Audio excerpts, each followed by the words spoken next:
The next section, then, moving on, are the precepts and benefits of taking refuge. So it lists here a number of different precepts as a part of this. The first is a group of 3 things to be abandoned, and sometimes these are listed in part of the verse or part of the instructions that are given as a part of doing the actual refuge vow. So first, having taken refuge in the Buddha, do not pay homage to deities within samsara, various gods, spirits, and so forth. Okay? You've committed yourself to the Buddha, so don't commit to other beings in samsara. Then number 2, having taken refuge in the Dharma, do not harm others, even in your own dreams. Okay? So no bad behavior. And the third one is, having taken refuge in the Sangha, do not get involved with the Tirthikas. Those are the ones that hold extreme kind of views, nihilism and so forth, and other such people, but the perfect Buddha. Okay? So in the Sangha, we want to consider just people who are committed to the Buddha. Now there's some exception to that, of course. If you're trying to isolate yourself from other beings, how are you going to be a good bodhisattva? How are you going to have somebody, some nasty being out there like a Tish's T-boy reminding you to be patient and so forth? So there are some caveats in that context.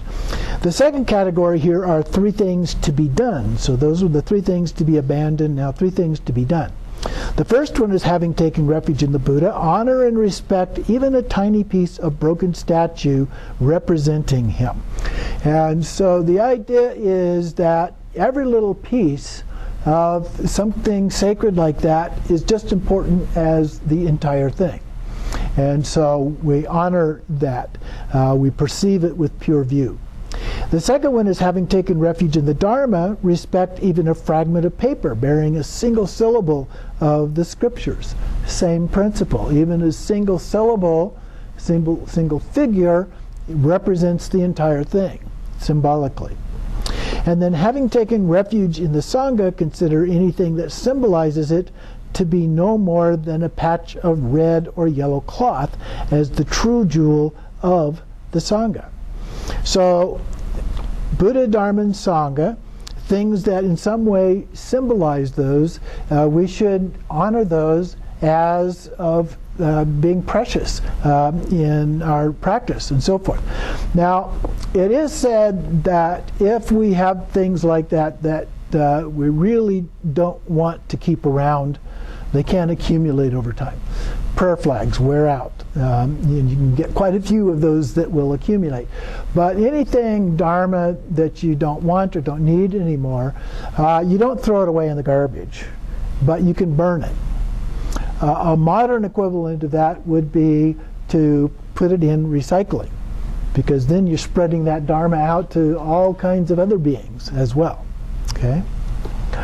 And then the third category here are 3 supplementary precepts. Look upon your teacher, the spiritual friend, as the true jewel of the Buddha. So seeing the teacher as Buddha. Consider every word of your sublime teacher as a jewel of Dharma. So everything that they say is the Dharma. And then his or her entourage, disciples, spiritual companions, as the jewel of the Sangha, and respect them. Particularly in the secret mantra vehicle. Secret mantra vehicle is another word for Vajrayana, phrase for Vajrayana. The teacher is the main refuge. His body is the Sangha, his speech is the Dharma, and his mind is the Buddha. So we understand it in that way. About a third of the page down on 184, paragraph begins, learn to have faith in pure perception by recognizing everything that appears as being manifested by the 3 jewels. And so here we're beginning from the Vajrayana or secret mantra point of view to look at things with pure view. Okay? Everything or all beings are viewed as being Buddhas. They have that innate Buddha nature. They are, in fact, a true Buddha. They may not realize that they are, and they may behave in ways that we would consider inappropriate for a Buddha, but they are a Buddha, and so we recognize them in that way. All sounds are mantras. Okay, so typically we might think, well, I like that sound.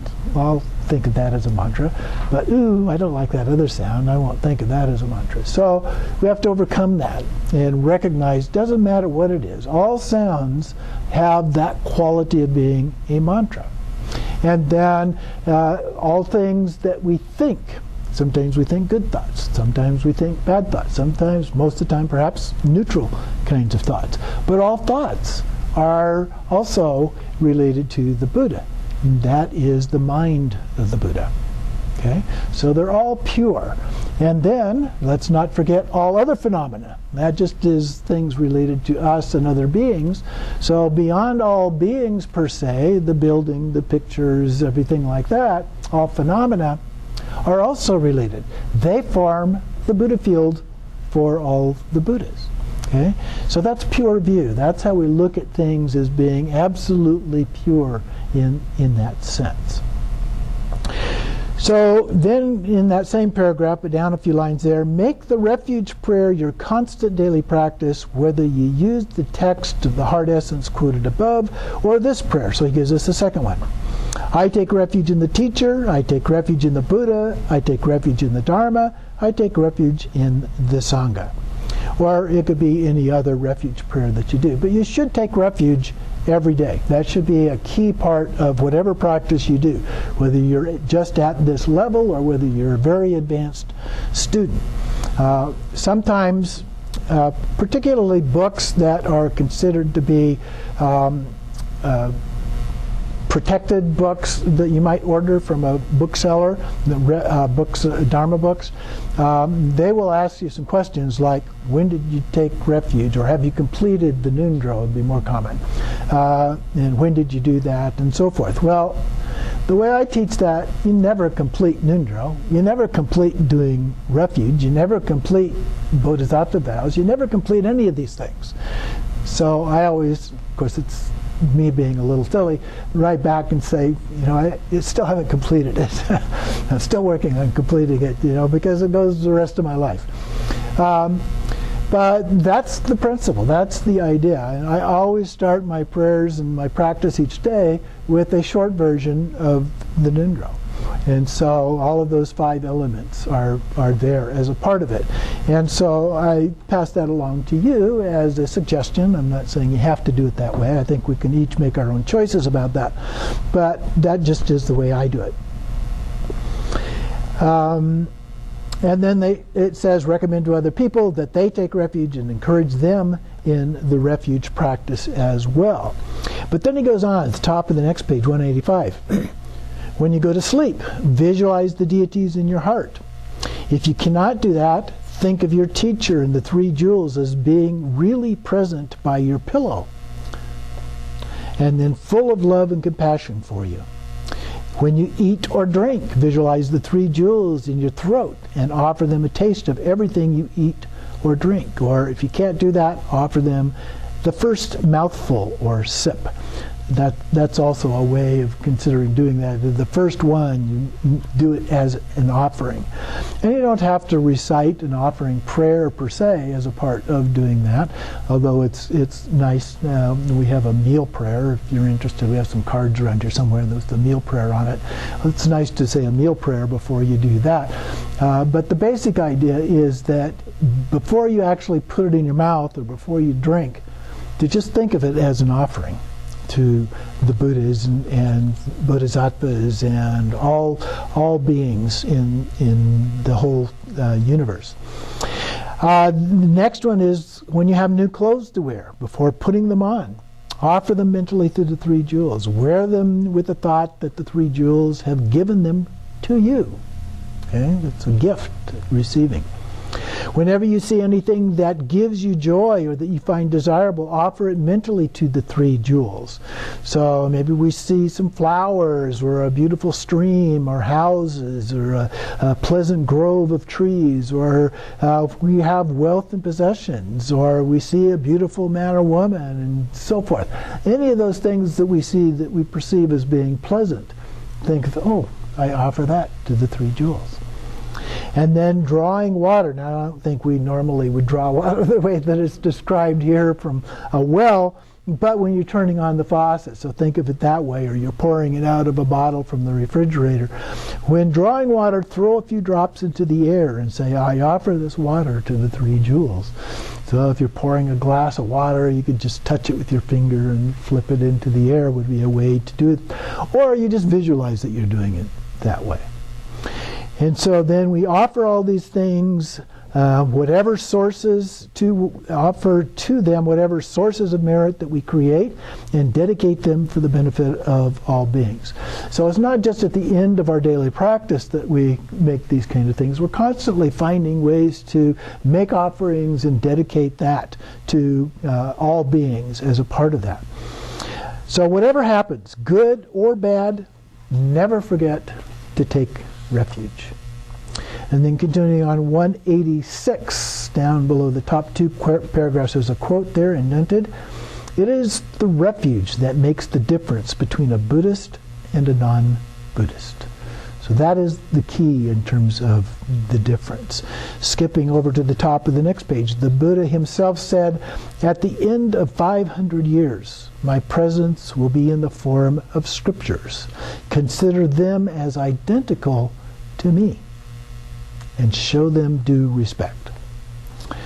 And skipping a paragraph, then it goes on there talking about the Vajra and bell. So we looked at the Vajra before, and of course we have the bell. The bell is usually held in the left hand and the Vajra in the right hand. And so the Vajra may be held at the heart like this. We see Vajrasattva, he often puts that, although if he's with a consort, his hands wrapped around behind the back of the consort. And then the bell, in the case of Vajrasattva, is turned upside down at the hip. But you'll see lamas with a bell and a Vajra a lot of the time, or perhaps in some cases they have the Vajra in one hand and a drum in the other. As a part of that, so in which case you can't really hold the Vajra. But those are paired together, and so anytime you take the bell with you, you should also take the Vajra as a part of that.